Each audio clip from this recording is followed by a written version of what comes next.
Mohon Menteri Agama, mohon, please, muhun.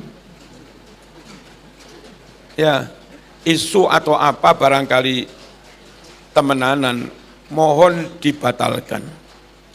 Katanya, untuk mendukung MBG, makan bergizi gratis, akan diambilkan dari dana zakat Basnas.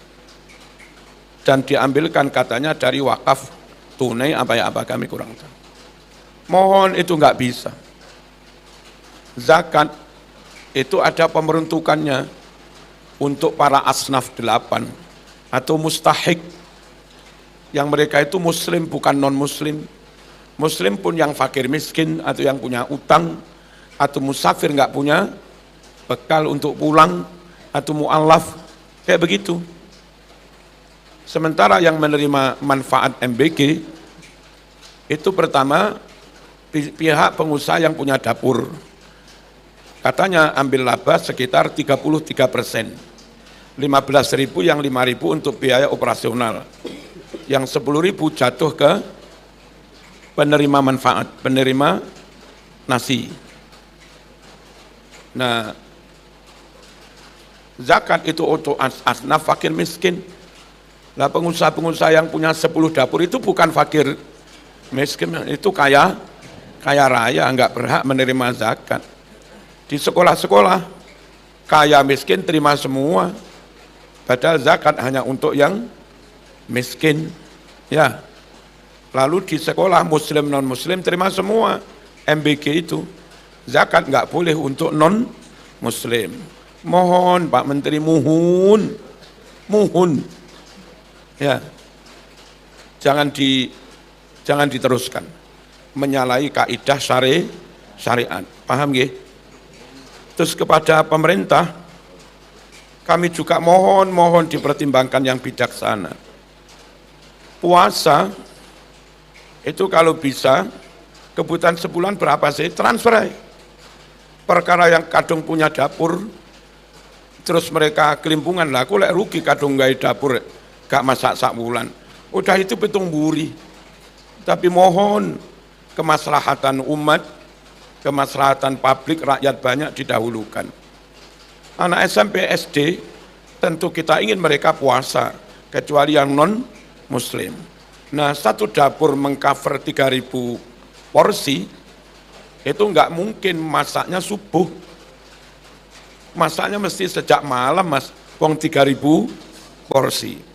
Sementara bagi yang enggak puasa, jam 11-12 langsung dimakan. Mungkin masih lumayan lah lauknya, sambal gorengnya, mie-nya, nasinya. Tapi bagi yang puasa, bawa pulang dimakan maghrib. Masaknya sejak jam tengah malam. Apa masih baik nasi itu? Halo, apa masih sehat? Mohon dipikir. Dan jangan dipaksa makan di siang hari. Itu membatalkan puasa. Kami dalam Islam ada kaidah, ulil amri wajib ditaati, kecuali kalau maksiat, yang enggak wajib ditaati. La ta'ata li makhluqin fi maksiatil khaliq. Terus kami usul Pak Pemerintah, karena itu dananya ratusan triliun setahun, dan kami khawatir kami enggak tahu, kami buta terhadap anggaran negara. Kami khawatir jangan-jangan dengan cara menaikkan pajak, jangan-jangan dengan cara mengurangi alokasi dana pendidikan nasional, jangan-jangan diambilkan dari apa yang untuk sakit itu BPJS, terus berdampak sekitar 11 juta apa berapa kayak nggak mau. Akhirnya mereka kesulitan akses dana BPJS. Itu loh. Dana yang sifatnya subsidi kedaruratan itu tidak boleh mensubsidi A, ngepuk sisi yang lain. Itu namanya gali lubang, tutup lubang. Ya, karena ratusan triliun supaya enggak membengkak, enggak membebani anggaran negara, supaya enggak ngambil dari pos-pos lain yang lebih penting, supaya nggak sampai utang luar negeri, supaya nggak membengkak, mohon dipertimbangkan semua sekolah atau masyarakat yang akan menerima nggak harus dipukul rata. Tanya aja biar gurunya yang nanya, siapa yang mau terima MBG, siapa yang nggak mau karena sudah ekonomi cukup, atau kadang menu MBG bagi yang kaya itu tidak lebih bergizi daripada yang mereka makan sehari-hari, tidak lebih gurih daripada rasa cita rasa yang dibuat ibunya sendiri, akhirnya nggak kemakan, mubazir. Mohon ditanya langsung aja, sekolah gasek yang mau siapa, nanti ya diberi yang mau itu saja, yang nggak mau biar tanggungan orang tua. Sehingga kalau begitu, maka MBG yang barangkali agak kedaruratan, buktinya diambil dari mana-mana, itu jatuh kepada yang berhak, nggak sampai dibuang sia-sia, nggak sampai mubazir. Mohon.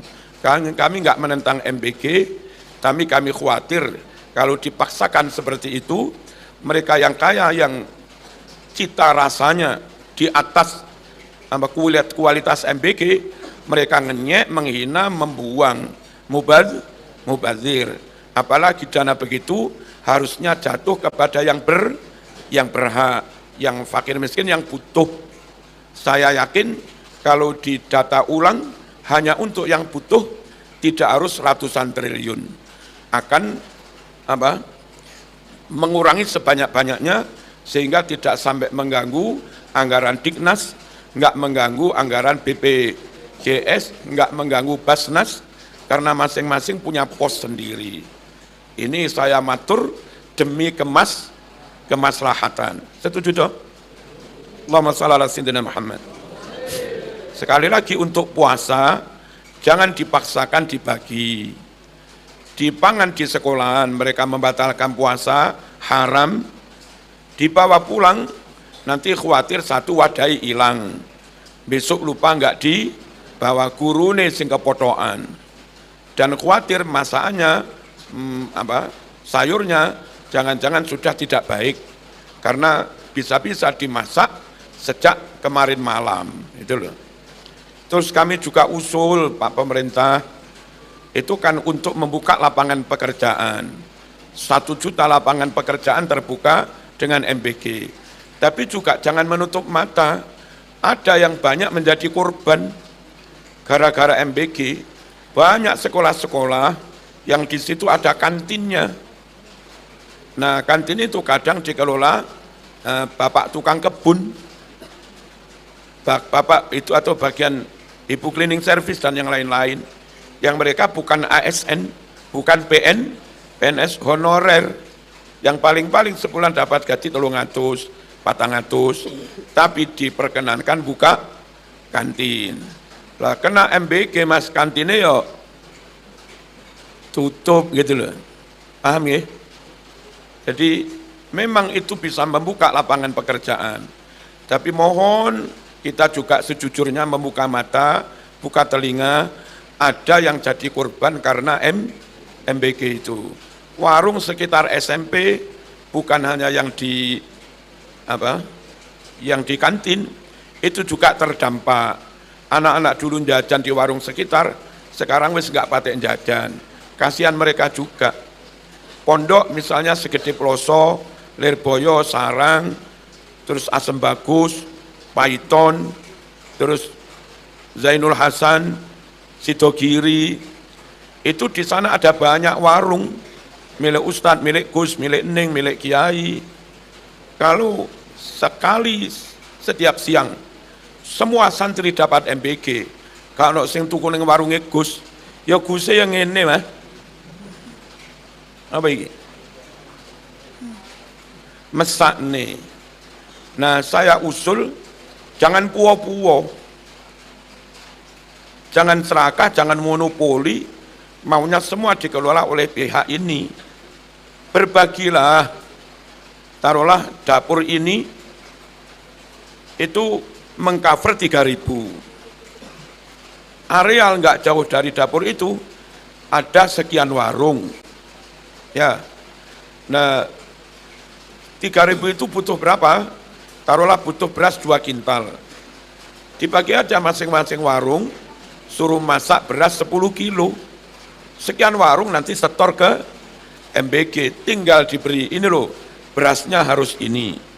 Berasnya dari pihak dapur MBG, dimasak oleh warung-warung sekitar, dengan kematangan kayak begini, nanti setor semua ke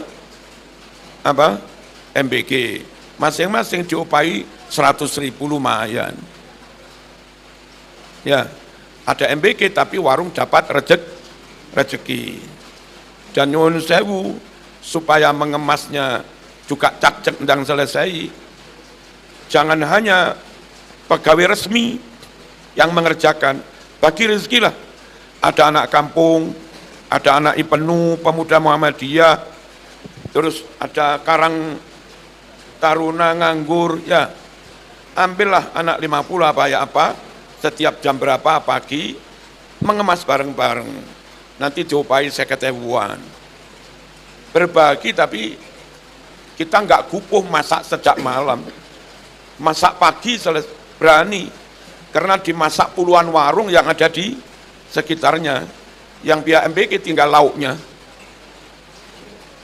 Nanti taruhlah mulai baca subuh masak, jam 8 mateng semua, dikeroyok 50 Karang Taruna di kampung itu, sejam selesai.